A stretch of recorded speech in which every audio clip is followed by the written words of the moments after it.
한 절씩 교독하도록 하겠습니다. 나는 이제 너희를 위하여 받는 괴로움을 기뻐하고 그리스도의 남은 고난을 그의 몸된 교회를 위하여 내 육체에 채우노라.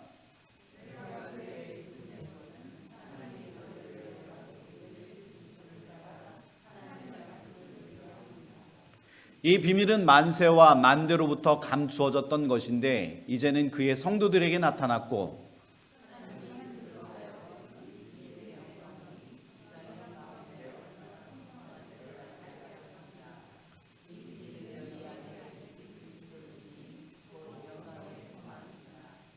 우리가 그를 전파하여 각 사람을 권하고 모든 지혜로 각 사람을 가르침은 각 사람을 그리스도 안에서 완전한 자로 세우려 함이니 이를 위하여 나도 내 속에서 능력으로 역사하시는 이의 역사를 따라 힘을 다하여 수고하노라. 아멘. 기도하겠습니다. 하나님 감사합니다. 오늘도 주의 사랑하는 귀한 권속들 하나님의 귀한 성전으로 불러주시고 함께 찬양하고 함께 예배하며 무엇보다도 하나님의 말씀을 사모하여 하나님 귀한 자리로 우리를 불러주심에 감사합니다. 하나님 오늘도 이 말씀을 통해서 우리의 삶이 변화되어지게 하여 주시고 우리를 하나님의 일꾼 삼아 주셨으니 하나님의 일꾼으로서의 귀한 사명들 잘 감당하는 저희들 될 수 있도록 은혜를 베풀어 주옵소서. 이제 말씀을 증거합니다. 증거되어지는 말씀 속에 하나님의 그 비밀을 깨달아 알 수 있도록 우리에게 영안을 끼워지게 하여 주옵소서.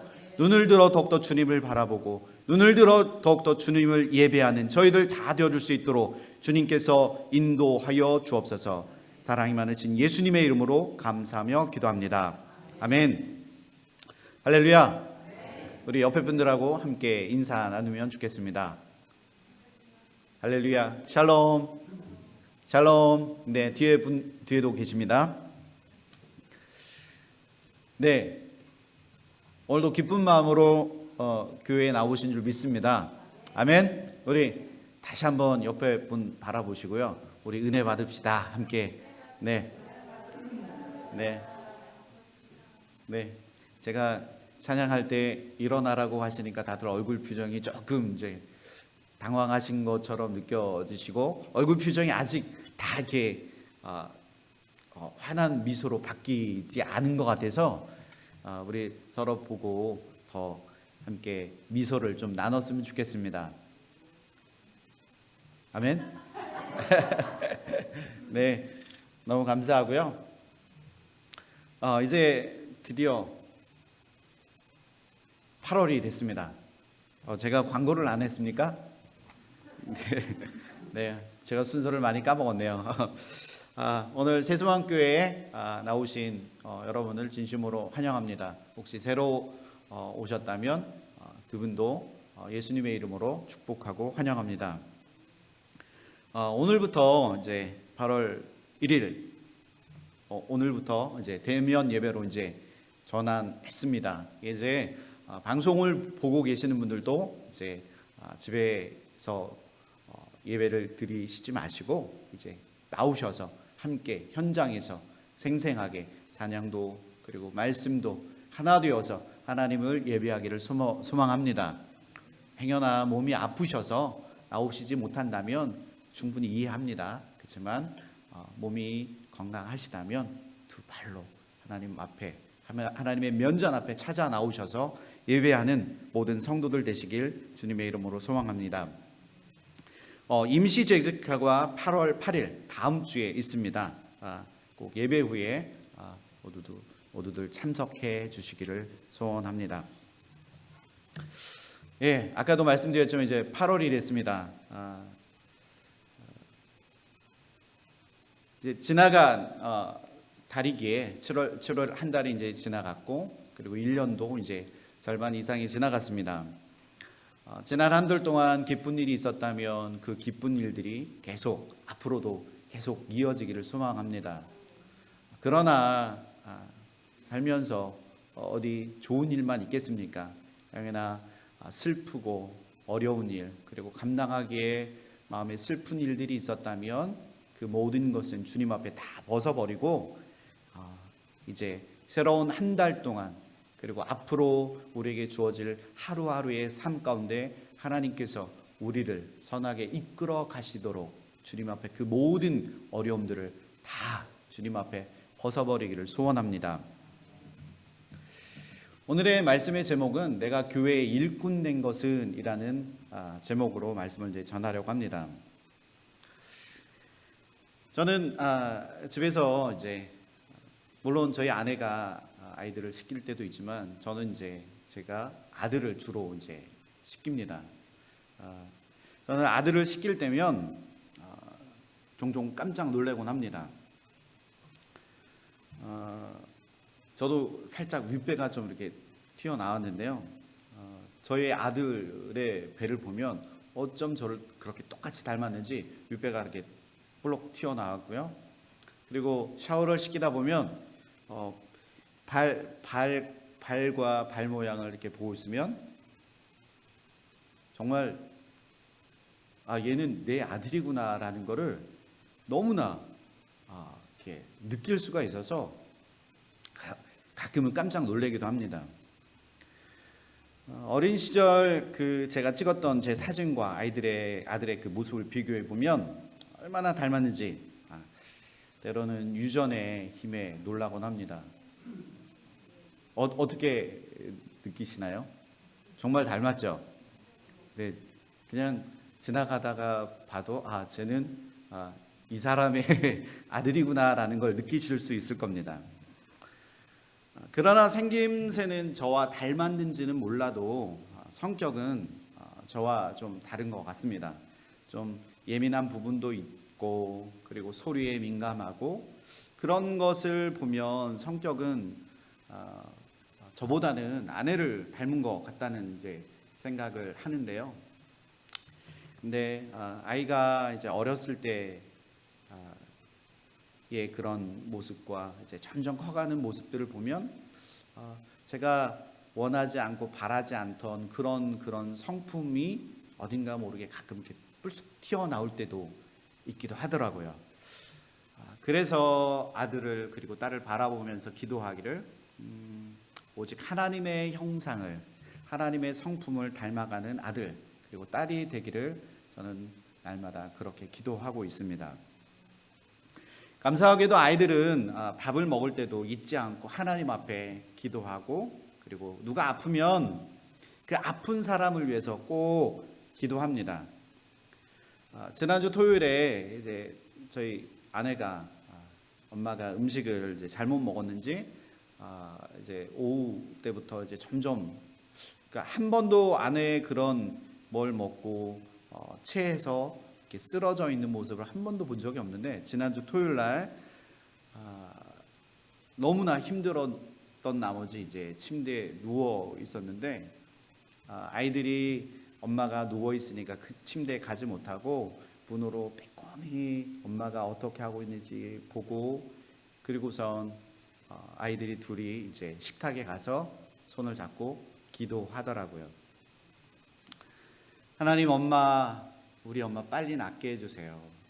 그래서 저희들과 재미있게 놀 수 있도록 도와주세요. 이보다 더 아름다운 기도가 어디 있을까요?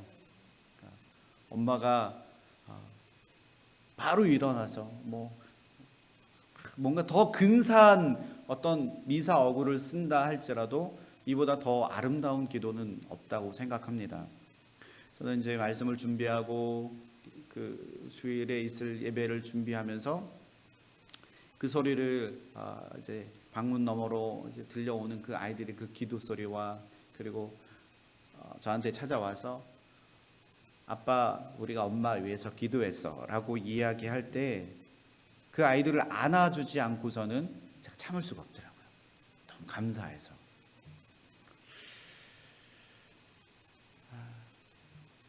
아이들의 기도는 억지로 시켜서 되는 것은 아니라고 생각합니다. 그렇다면 어떻게 하면 아이들에게 기도하는 것을 가르칠 수 있을까요? 저는 자녀들에게 가장 중요한 것은 부모가 그 아이들에게 기도하는 모습 그리고 믿음의 본을 보여주는 것이 아닐까 생각합니다. 아이들은 분명 부모의 기도가 절대적으로 필요합니다. 그리고 그들을 보호해야 할 의무가 부모에게 또한 있습니다. 저는 아이들이 커서 하나님의 자녀로 성장하고 하나님의 일꾼이 되는 것이 저의 간절한 바람이고, 하나님의 말씀에서 어긋나지 않는 하나님의 말씀을 등에 업고 그리고 하나님의 그 길을 가는 것이 저의 소망입니다. 그렇게 되려면 아마도 저 또한 아이들에게 부끄러운 삶을 살지 않아야 할 것이라는 것을 제 자신이 먼저 결단하고 그렇게 마음을 다잡습니다. 사도 바울은 정말 그 믿음의 본을 보였던 그런 위대한 사도였던 것 같습니다. 저도 말씀을 읽을 때면 위대한 사도 바울의 그런 믿음의 본, 정말 그가 예수 그리스도를 믿는 그 믿음의 본을 우리에게 보여줬던 것처럼 우리가 열심히 예수 그리스도를 믿음으로 우리의 자녀가 나를 통해 하나님의 자녀가 되어지는 놀라운 은혜를 우리의 믿음의 본을 통해서 흘려 보내줘야 할 줄 믿습니다. 오늘 말씀 골로새서 바울은 고린도 교인들에게 내가 그리스도의 본받는 자 된 것 같이 너희는 나를 본받는 자가 되라. 고린도전서 11장 1절의 말씀입니다. 바울이 고린도 교회에 이렇게 말할 수 있었던 것은 그 자신이 믿음 안에 서서 하나님의 교회의 일꾼으로서 조금도 부끄럽지 않은 삶을 살았다는 것입니다. 바울은 골로새서 1장 23절 그리고 25절 말씀에 자신을 나 바울은 이 복음의 일꾼이 되었노라, 그리고 25절에 내가 교회의 일꾼 된 것은 이라고 말씀하고 있습니다. 바울은 자신을 복음의 일꾼이라고 고백합니다. 일꾼이란 품삯을 받고 일을 하는 사람을 뜻합니다. 일꾼은 남의 집 일을 하는 종과 비슷한 어감이어서 그리 옛날에는 명예롭거나 그리고 듣기에 좋은 말은 아니었습니다. 하지만 이 일꾼이란 단어가 크리스찬들에게 있어서는 전혀 새로운 의미로 사용되어지게 됩니다. 목회자들은 자신이 하나님의 종이라는 표현을 매우 자연스럽게 그리고 또한 영광스럽게 여기고 사용합니다. 또한 어떤 평신도들은 칭찬할 때도 우리는 그들은 그 교인은 정말 좋은 일꾼이야. 저분을 봤을 때 정말 참 신실한 일꾼이었어 라고 그렇게 이야기하는 것들을 볼 수 있습니다.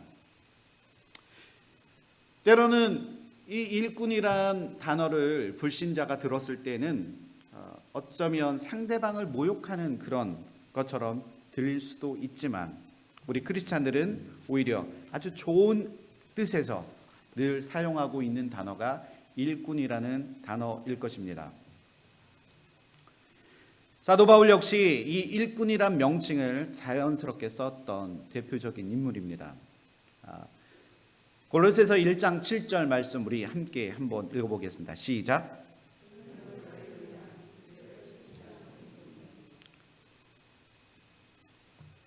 여기서 말하는 그는 바로 골로새서 1장 초반에 이야기하는 에바브라라는 동역자를 의미합니다. 그는 너희를 위하여 그리스도의 실실한 일꾼이요 라고 고백합니다. 더불어 바울은 자신을 복음의 일꾼이며 또한 교회의 일꾼이라고 고백합니다. 바울은 교회의 복음을 전하는 일꾼이었습니다. 복음의 역사는 교회를 통하여 나타나고 복음의 일꾼을 통해 증거되어집니다. 복음을 깨달은 자는 결코 혼자 일하지 않습니다. 서로 함께 팀워크를 이뤄서 그 일을 감당합니다. 하나님께서 친히 세우신 교회를 통해 일할 때 하나님의 은혜가 분명히 나타날 줄 믿습니다. 그 힘을 통해서 하나님의 복음의 역사가 일어나게 됩니다. 제가 처음 교회 사역을 시작했을 당시, 전도사였을 당시 찬양을 인도하시는 집사님께서 갑자기 윤한기 찬양신학교에 가신다는 이유로 찬양 인도하는 자리가 비게 되었습니다. 교회에서 고심한 끝에 제일 만만한 게 전도사라고 강 전도사가 이 일을 맡아주면 좋겠다라고 얘기하시더라고요. 저는 한 번도 찬양을 인도했던 경험이 없었습니다. 그러면서 기도하면서 하나님, 이 일을 어찌하오리까? 제가 이 찬양에 대해서 한 번도 앞에 나가서 찬양을 인도해 본 경험이 없는 제가 어찌 이 일을 감당할 수 있겠습니까? 하나님, 지혜를 주옵소서. 제가 어떻게 했겠습니까? 저는 교회에 찬양의 은사, 악기의 은사가 있는 모든 사람에게 제가 다 찾아갔습니다. 그래서 혹시 찬양을 같이 불러주실 수 있나요? 혹시 색소폰을 불러주실 수 있나요? 혹시 베이스를 쳐주실 수 있나요? 혹시 드럼을 쳐주실 수 있나요? 처음에 집사님께서 인도하실 때 약 한 피아노, 찬양 인도자, 그리고 싱어 1명, 그 다음에 드럼, 이렇게 4명이 찬양을 했는데, 제가 이제 그 교회를 이제 사임하고 그만둘 때 그 찬양팀의 인원이 14명, 때론 15명이 되었었습니다. 그러니까 제가 할 수 없다라는 걸 인정을 하니까 성도들도 불쌍하게 봐주시고 함께 동역해 주시고 함께 찬양해 주시더라고요. 그러니까 하나님의 일은 결국 혼자 하는 것이 아니라고 저는 그때 깨달았습니다. 우리 교회에도 필요한 어떤 그런 그 부분이 있다면 함께 협력해서 함께 그 일들을 공동으로 나눠서 그 일들을 감당한다면 더 큰 은혜가 우리 교회 가운데 임할 줄 믿습니다. 오늘 말씀을 통해서 짐 푸트먼의 책 교회는 관계다라는 책을 보니까요, 성경 이야기를 많이 알고 교리를 잘 이해한다는 이유로 자신이 영적으로 성숙하다고 생각하는 그리스도인이 참 많다. 심지어 어떤 그리스도인은 자신의 규칙들을 따르거나 가르칠 능력이 있기 때문에 성숙하다고 생각한다. 그러나 성경은 분명히 밝힌다. 만일 어떤 사람이 문제를 해결하지 못하거나 다른 신자들과 협력하는 법을 배우지 못한다면, 혹은 다른 사람들을 사랑하는 사람으로 알려지지 않았다면 그는 진정한 영적 성숙에 이르지 못한 것이다. 내가 교회의 일꾼이라면 영적으로 성숙해져야 하는 것은 당연한 것입니다. 영적으로 성숙하지 못한다면 함께 협력하지 못하고 함께 그 일을 나누지 못한다는 뜻입니다. 오늘 말씀을 통해서 하나님께서 원하시는 교회의 일꾼은 어떤 모습일까? 우리 한번 말씀을 통해서 보도록 하겠습니다. 하나님의 말씀을 이루는 일꾼. 첫 번째는 하나님의 말씀을 이루는 일꾼입니다. 바울은 골로새 교회에 편지를 쓸 당시에 그는 현재 감옥에 갇혀 있는 상태였습니다. 그래서 골로새서를 옥중서신이라고 부릅니다. 사도 바울은 로마 감옥에 있던 중에 에바브로에게 그 골로새 교회에 처한 상황에 대해서 듣게 됩니다. 당시 그곳에는 각종 이단들이 활기를 치던 그런 시기였습니다. 성도들을 미혹하고 거짓 교사들의 잘못된 그 가르침은 골로새 교회를 위기에 빠뜨리고 힘들게 했던 것입니다.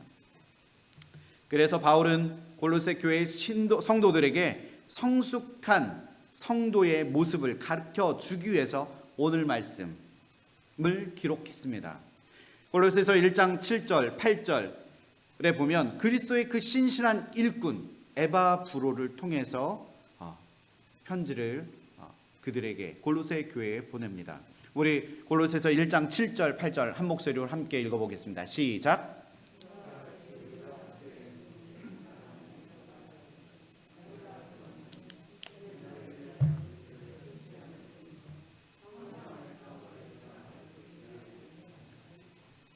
아멘.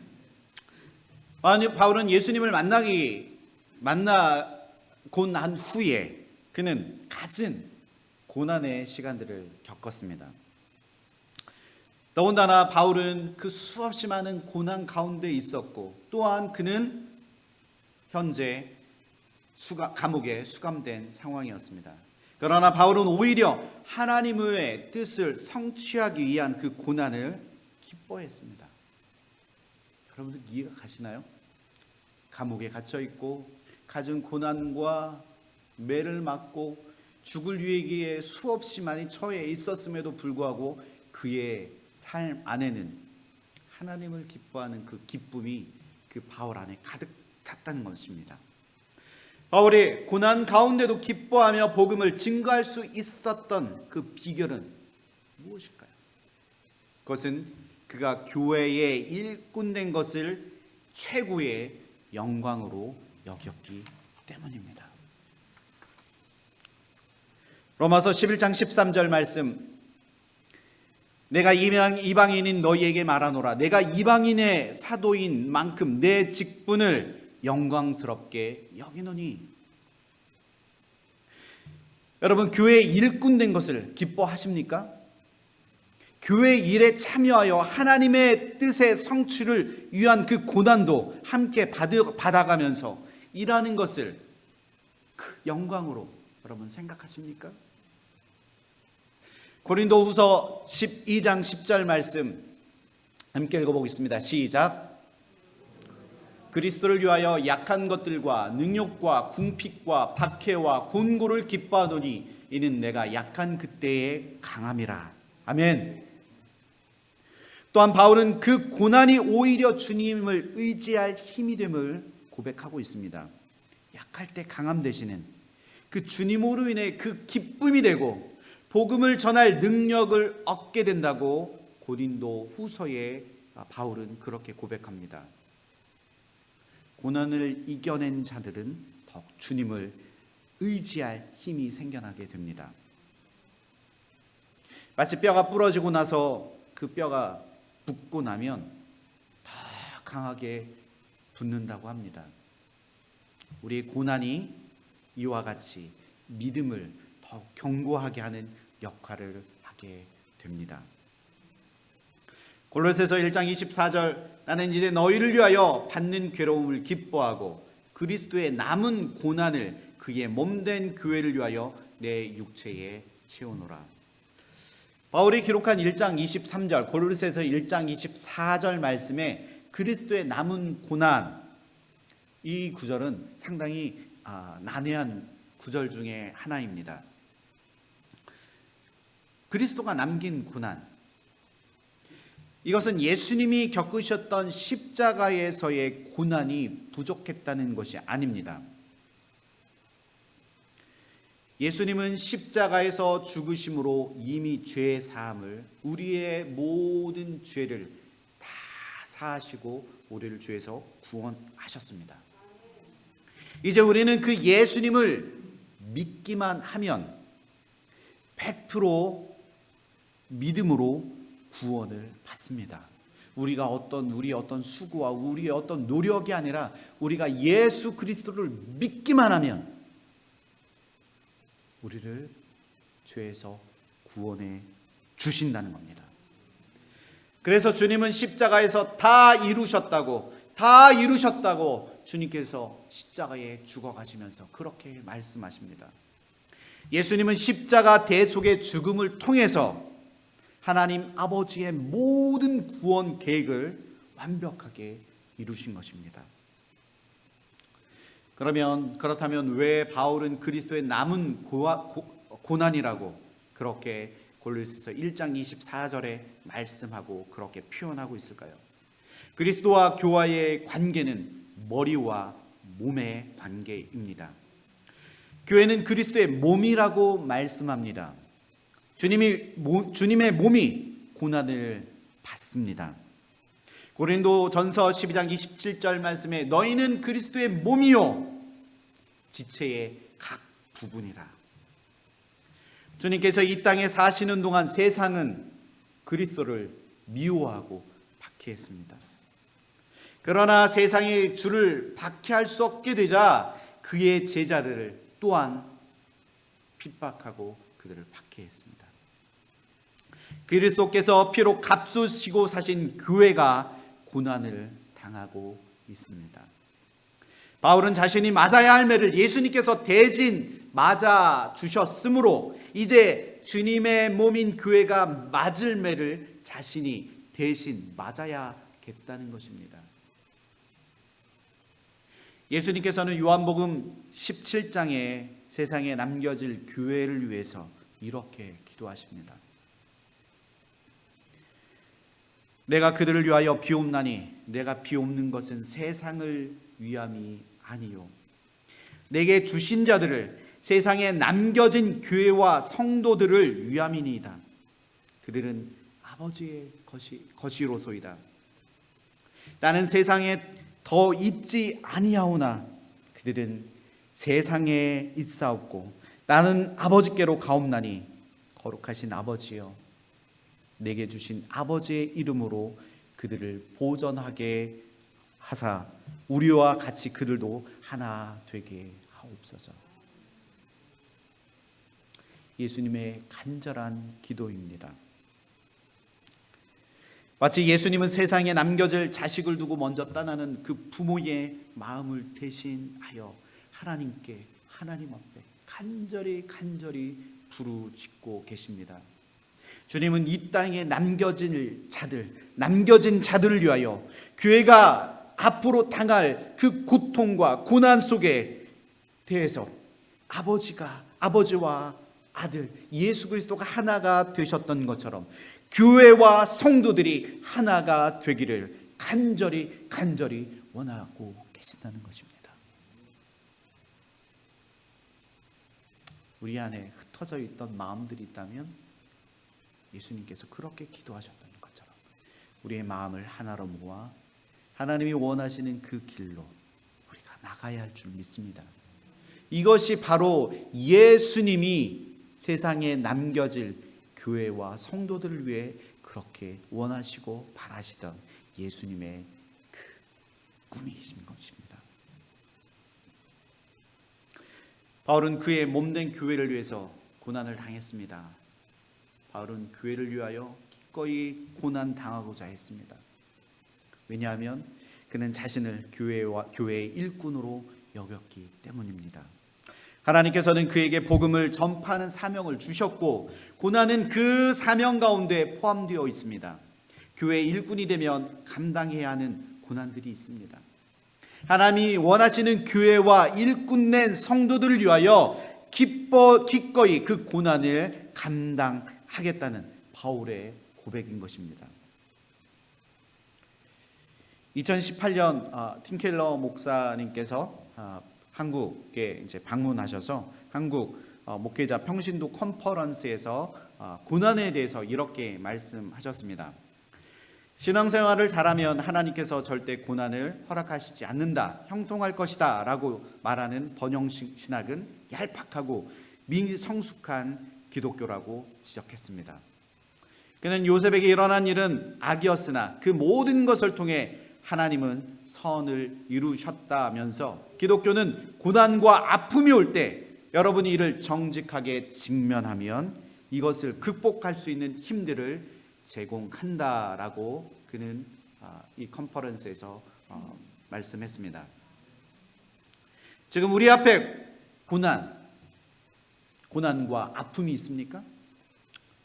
피하지 마시고 돌아가려 하지 마시고 이것을 정직하게 직면하면 예수 그리스도의 능력으로 이것을 극복할 수 있는 힘이 우리 가운데, 우리 교회 가운데, 여러분들 가운데 생겨나게 될 줄 믿습니다.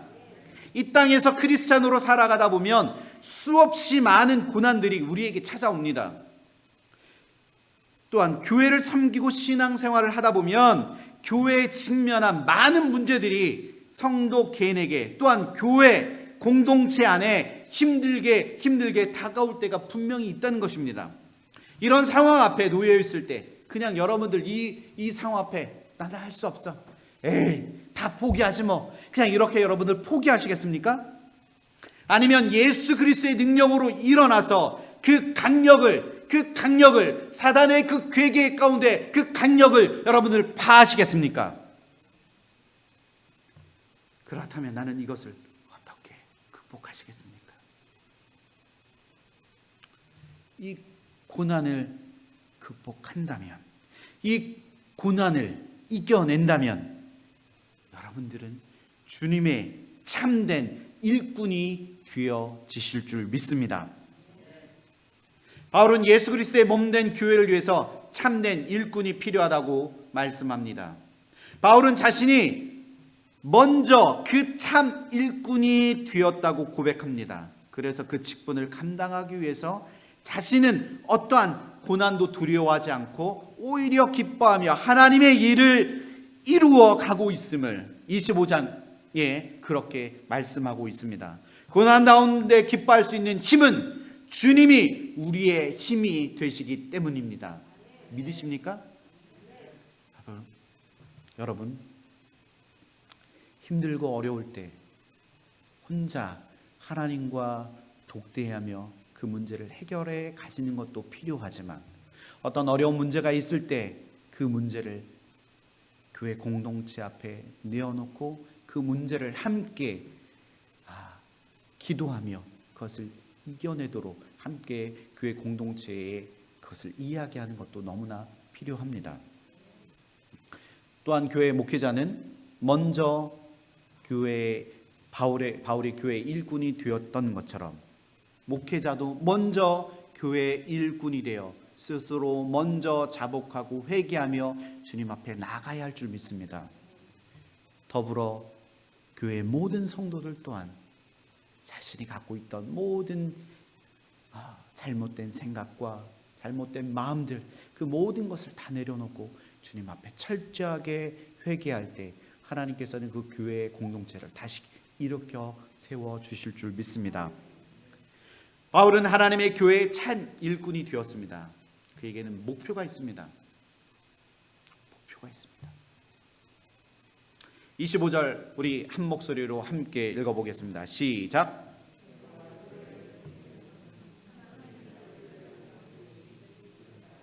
하나님의 말씀을 이루려 함이니라. 아멘. 그의 목표가 뭐라고요? 하나님의 말씀을 이루는 것. 그런데 1장 26절, 27절에 보면 바울이 비밀을 이야기하고 있습니다. 바울이 말하는 그 비밀이 무엇입니까? 그 영광의 소망이 되신 예수 그리스도에 대한 놀라운 소식을 증거하고 있습니다. 바울의 목표는 바로 영광의 소망이 되신 예수 그리스도를 나타내는 것, 말씀을 이루는 것, 말씀을 나타내는 것, 그것이 바울의 목표입니다. 쉬운 성경은 이 부분을 이렇게 번역합니다. 하나님의 말씀을 숨김없이 전하는 것이다. 종교개혁자 존 칼빈은 그리스도의 첫 번째 의무는 보이지 않는 하나님의 나라를 보이게 하는 것이다. 복음을 증거할 수 있는 힘은 내가 하는 것이 아니라 내 안에 있는 예수 그리스도가 주는 능력을 따라 서로 사랑하며 그 직분을 감당할 수 있습니다. 29절에서 바울은 내 속에서 능력으로 역사하시는 예수 그리스도의 역사를 따라 직분을 감당한다고 그렇게 고백합니다. 내가 할 수 없다고 인정하면 하나님께서 나를 이끄시고 하나님의 일꾼으로 바로 서게 하시지만 오히려 나의 욕심이 넘쳐 내가 하려고 할 때 결국에는 문제가 생겨나게 됩니다. 나 아니면 안 되지. 나 없으면 안 될걸? 한번 해봐라. 이런 삐뚤어진 생각, 나 중심적인 생각이 나를 지배하게 될 때 교회는 혼란을 겪게 됩니다. 교회뿐만이 아니라 가정에서도 그 가정도 문제가 생겨나게 됩니다. 그러나 내가 아닌 그 자리를 예수 그리스도께 내어드리고 성령님이 나를 그리고 교회를 인도해 가시도록, 우리 가정을 인도해 가시도록 그 자리를 내어드릴 때, 그리고 나의 잘못된 그런 모습들을 주님 앞에 자복하고 회개할 때, 그렇게 될 때 예수 그리스도의 능력을 체험하는 하나님의 은혜가 우리 교회 공동체 가운데, 그리고 우리 가정 가운데, 내가 있는 모든 곳 가운데 하나님의 은혜가 분명 나를 통해 증거되어지게 될 줄 믿습니다. 여러분이 만난 예수 그리스도는 과연 어떤 분이고 어떻게 그를 증거하고 계십니까? 하나님의 일꾼된 자들은 오직 주님의 말씀을 따르고 교회의 고난을 참아내야 합니다. 사랑하는 성도 여러분, 그리스도의 제자된 성도들이 그리스도의 몸된 교회를 강하게 세워나가고 부흥케 하는 것은 아주 중요한 사명입니다. 그런데 이와 같이 교회를 강건하게 세우는 일은 쉽게 되는 것이 결코 아니라는 사실입니다. 성도들이 서로 교회를 위하여 자신의 그 정성과 시간을 들이고 봉사하며 세상이 주는 고난을 감당할 때 비로소 주님의 몸된 교회를 바르게 세워갈 수 있게 됩니다. 사랑하는 성도 여러분, 참된 교회 일꾼이 되기를 원하십니까? 교회를 위하여 받는 고난을 두려워하지 마십시오. 더욱이 지금 우리에게 당면한 그 이 어려움들을 이제 다 벗어버리고 오직 주님께 그 모든 것을 다 내어드리시기를 소원합니다. 주님이 말씀합니다. 수고하고 무거운 짐진 자들아 다 내게로 오라. 내가 너희를 어떻게 하시겠다고요? 쉬시게 하시겠다고. 그렇게 주님께 모든 문제를 내어놓으면 주님께서 모든 것을 고치시고 새롭게 세워주실 줄 믿습니다. 바울은 평생을 하나님의 일을 위해서 많은 교회를 세웠습니다. 더욱이 그의 사명은 주를 알지 못하는 자들에게 구원의 길로 인도하는 것이었습니다. 얼마나 값지고 소중한 일입니까? 자신의 생명을 아끼지 않고 하나님의 교회를 세워 그들에게 예수 그리스도를 증거하는 그 사명, 그것이 그에게는 전부였습니다. 바울은 주님의 사도가 된 후 단 한 번도 자신의 뜻대로 행하지 않았습니다. 오직 하나님의 말씀을 따라 행하며 하나님의 영광만을 드러내고자 했습니다. 바울이 유도한 사도가 될 수 있었던 것, 그리고 그가 하나님의 참된 일꾼이 될 수 있었던 것은 바로 자신의 유익과 만족을 위한 삶이 아니라 오직 하나님의 말씀만을 이루고자 하는 그의 확실한 믿음과 믿음의 태도였습니다. 우리를 한번 되돌아 봅시다. 내가 교회의 참된 일꾼이 된 것은 나의 것을 드러내려고 함이 아닙니다. 교회의 참된 일꾼은 자신의 생각과 주장 그리고 욕심을 다 버리고 오직 하나님의 말씀을 따르며 그 말씀만을 이루고자 한다면 하나님의 영광이 우리 가운데 임하게 될 줄 믿습니다. 세상이 알지 못하는 크고 은밀한 비밀을 알게 되는 그 은혜가 은혜를 통해서 임하게 될 줄 믿습니다.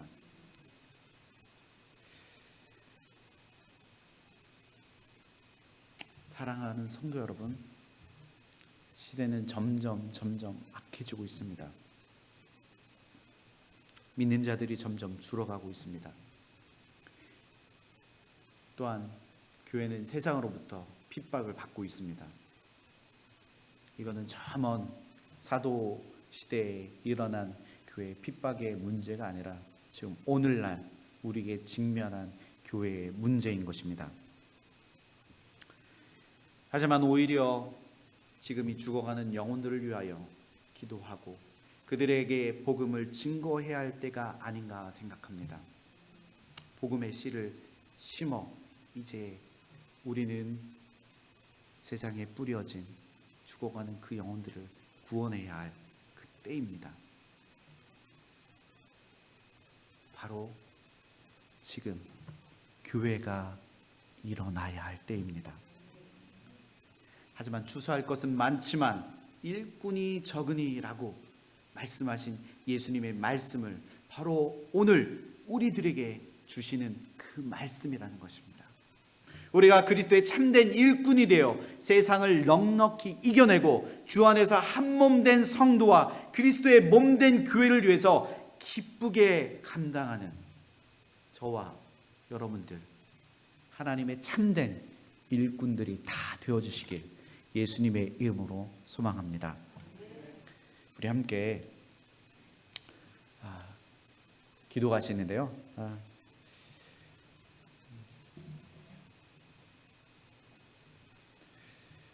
조용히 한번 눈을 감고요. 우리 한번 생각해 봤으면 좋겠습니다. 하나님, 제가 그리스도의 참된 일꾼입니까? 하나님, 나를 사용하여 주시고 우리 교회를 사용하여 주시며 저 죽어가는 영혼들에게 구원의 복된 소식을 증거할 수 있는 하나님의 참된 일꾼이 되게 해달라고 우리 교회를 그리고 나를 사용하여 주옵소서. 우리 그렇게 함께 기도하시겠습니다. 함께 기도하시겠습니다.